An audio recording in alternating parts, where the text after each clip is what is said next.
Okay, so previously I said I would make a video showing how it is that I injected the colloidal gold intravenously. I'm no longer doing that. I'm injecting it intramuscularly now. But this is a quick video to show how I did do it intravenously. So first of all, I disinfected the measuring cup that I use and the spoon. I also disinfected the salt. I disinfected the salt by bringing it up way above 155 degrees Fahrenheit for several hours. I left it on the dashboard of my car, went outside, and back into my car, opened it up, stuck the thermometer in. The thermometer went up to 155 degrees really quick, 155 Fahrenheit that is. Meat cooks at 140 degrees Fahrenheit, so I knew the salt was well disinfected.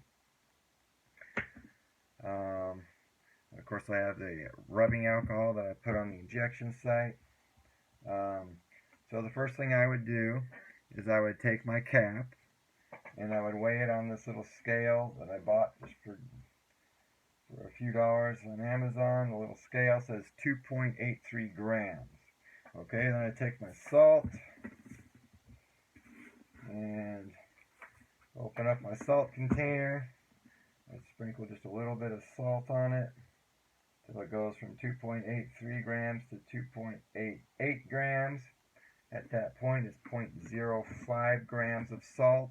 I'm going to add that to 5 milliliters of colloidal gold. See, I got my measuring cup here. I need to place it on a level surface. Add 5 milliliters of colloidal gold.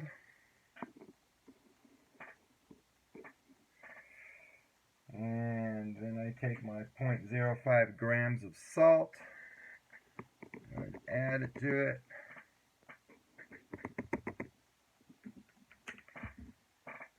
This is to make it so it has the same salt content as the blood.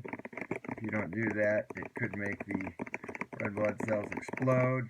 And it does. In fact, I looked at it under a microscope. Just plain colloidal gold will make my red blood cells explode. Not too many of them, of course, but a few. Okay, so when I add the salt, it turns dark blue, which is, of course, increasing the particle size most likely, and that's not a good thing. It's one of the reasons why I started intramuscular injections, is because I can inject the ruby red colloidal silver straight without the addition of salt. So, and I go for the diabetic needles, and these can be bought cheaply off Amazon, as was the colloidal gold. And the scale that I've mentioned. So then what I would do is I would take some rubbing alcohol and a cotton ball or similar item, and I would take this and disinfect the injection site, which on me was my foot. Some nice big fat veins on the foot. Always go for a vein, never an artery. And after disinfecting the injection site, I would simply take a few milliliters of this, try to get the air out of it by tapping it, and then of course I would move it up. Here we go.